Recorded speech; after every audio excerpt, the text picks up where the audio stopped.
In the pre-dawn hours of January 3rd, 2026, the world woke up to something unthinkable.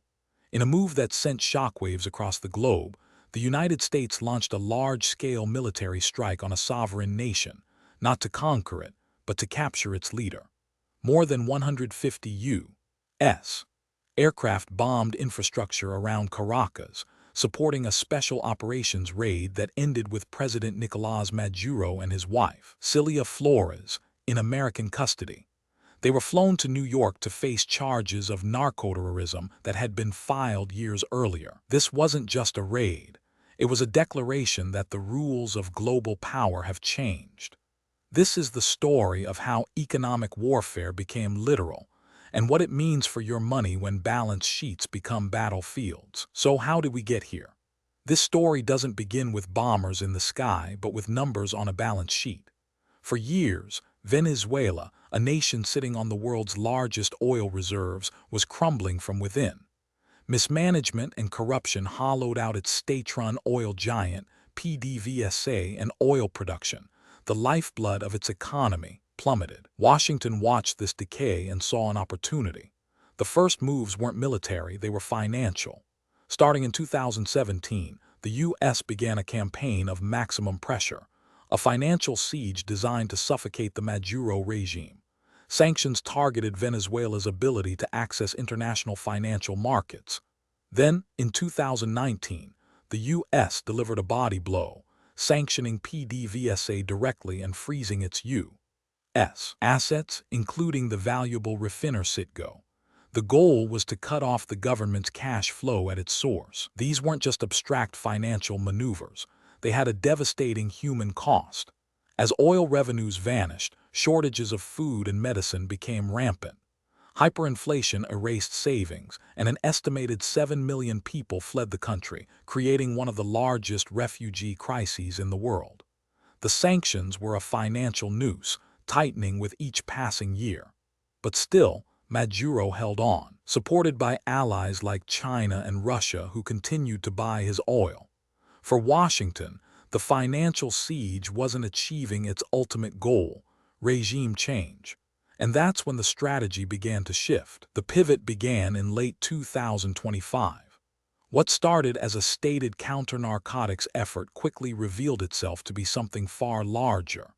In August 2025, the Pentagon began a significant military buildup in the Caribbean, the largest in decades, positioning warships and troops in the waters off Venezuela. The pretext was drug trafficking.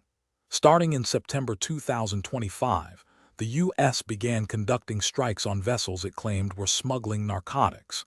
Then, in December, the mission expanded dramatically. The U.S. Navy began to intercept and seize oil tankers and imposed a naval quarantine on any sanctioned vessel traveling to or from Venezuela. The financial siege had just acquired a naval blockade. Critics immediately pointed out that the operation's scale went far beyond any counter-narcotics mission. The argument from the U.S. was that if sanctions alone wouldn't cripple the regime, then a physical blockade would. The United States was no longer just freezing assets, it was seizing them on the high seas. This was the tipping point. The final act was no longer a matter of if, but when. This shift from sanctions to blockades is more than just a headline. It's a fundamental change in how global conflicts are fought, with direct consequences for the global economy.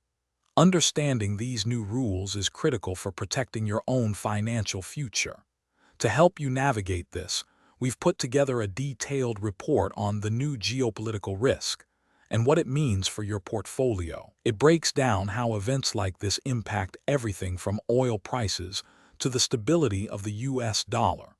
You can download it for free at the link in the description. On January 3, 2026, the final phase was executed.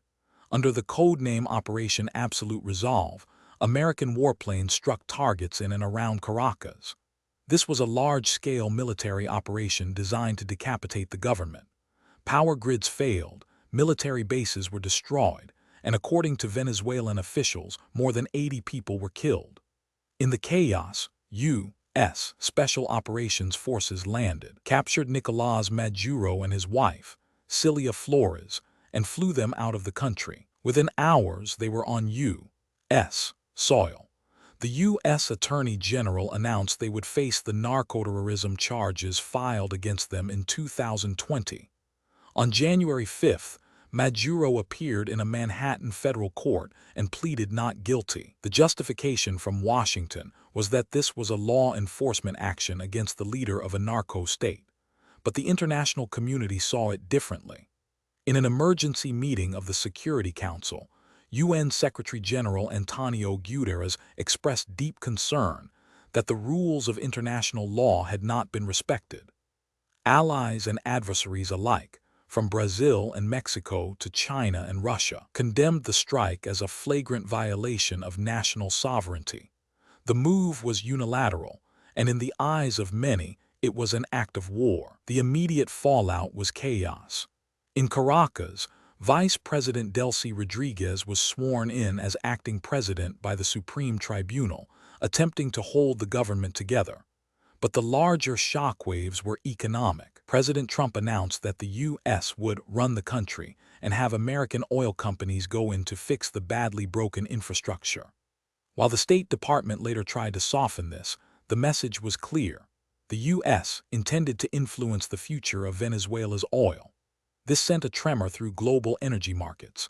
While Venezuela's production is currently low, less than 1% of global supply, the prospect of its vast reserves coming under U.S. influence has long-term implications. If Venezuelan production eventually recovers, it could create a global oil glut, potentially driving prices down significantly. So, what does this all mean for you? First, energy price volatility. In the short term, conflict in a major oil-producing region can cause price spikes. In the long term, if the U.S. successfully helps revitalize Venezuela's oil sector, it could lead to lower, more stable prices, but the road there will be rocky. Second, this sets a new precedent for geopolitical risk. The playbook has been rewritten. We've moved from financial sanctions to asset seizures, and now to direct military action to achieve economic goals. This increases instability worldwide, especially for other petrostates that might find themselves at odds with U.S. interests. This new era of literal economic warfare creates uncertainty, and markets hate uncertainty. It can impact everything from your retirement accounts to the value of the dollar. Third, it redefines the nature of power. The United States has demonstrated it is willing to use its military might to enforce its economic will in a way not seen in generations. It signals a potential resurgence of the Monroe Doctrine, a 19th-century policy asserting U.S. dominance in the Western Hemisphere. This aggressive posture could lead to further conflicts, trade disputes, and economic instability that ripple across the entire global financial system. The capture of Venezuela's president is not an isolated event. It's the culmination of a decade-long strategy and a sign of a new, more dangerous phase in international relations. The line between economic policy and military action has been erased. Balance sheets have truly become battlefields, and financial plumbing has become a military target. This is a world where a nation's economic vulnerability can become a justification for invasion, and where control over resources is pursued by any means necessary. For years, we've talked about economic warfare in the abstract. Now, we've seen what it looks like when it becomes brutally literal. The uncomfortable truth is that we are all living in the fallout, and the aftershocks will be shaping the future of our money and our world for years to come.